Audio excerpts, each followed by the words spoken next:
Ranking every artist that we just saw at the Neighbourhood Weekender. Starting us off, we've got our first ever minus score with Blossoms. They were just stood on stage, not moving at all. What's going on with that? Just kidding. Kaiser Chiefs, middle of day set. You know what you're going to get, but haven't we had enough of it by now? This gets a 2 out of 10. Sophie Ellis-Bextor, we love her. We think she's a great entertainer. She's got a lot of bangers, but the stage did cut out for a significant amount of time. That's not Sophie's fault, but it really did impact the vibe. It's a 3 out of 10. I bet an example showing a club or an arena before you're going out on the town is amazing, but it just seemed a little bit too gimmicky for me at this festival. 3 out of 10. Now it's time for Shed 7 on the main stage. To be honest, I've not even seen the first 6. It's another 3 out of 10. DMAs, a band we've heard so much about, and sometimes it's better having no expectations. I thought the songs ran on for way too long, especially at the end. Even some of my favourite bands are very guilty of that. DMAs gets a 4 out of 10. Royston Club, we're one of the most dedicated fan bases of the weekend. People showed up, there was a lot of flares, there was a little bit of wind, which made the sound on the main stage not great. Gets a 4 out of 10. Razorlight in the tent, we could barely see this because it was absolutely packed. I think it's wild putting these in a tent. It gets a 4 out of 10. This is a class band. The guy from the K's has an amazing voice, but once again, there was just a bit too much wind taking the sound all over the place. We're going to give him a 5 out of 10. Fratellis were one of the worst bands I'd ever seen up until this weekend. They were in the tent, which I thought was a bit wild because it was absolutely packed out, but I really did forget just how many bangers they've got. They get a 5 out of 10. Another band that you guys have told us we need to check out for ages, it's Keo. I did not expect them to sound like this, and I was pleasantly surprised. The most dedicated fan base of the weekend.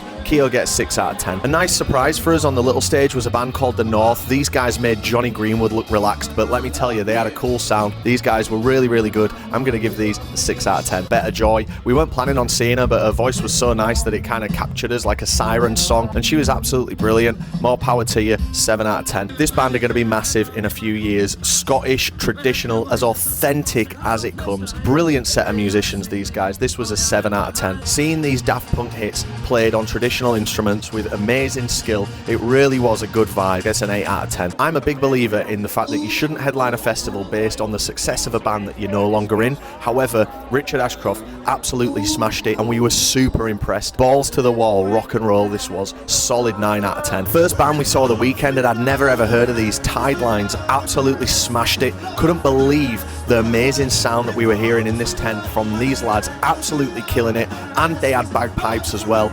Brilliant band. 9 out of 10. You saw this one coming a mile off. We love Blossoms, and it was a brilliant show. The last show of the Gary era, waving goodbye to the monkey. And yeah, 10 out of 10 from Blossoms. My first big open air Blossoms headline, and they really smashed it. That's a 10. And at the top of the list, of course, it's the Taxi from Manchester to Warrington, where we couldn't hear ourselves think because of the taxi driver's music. This one gets an Uber out of 10.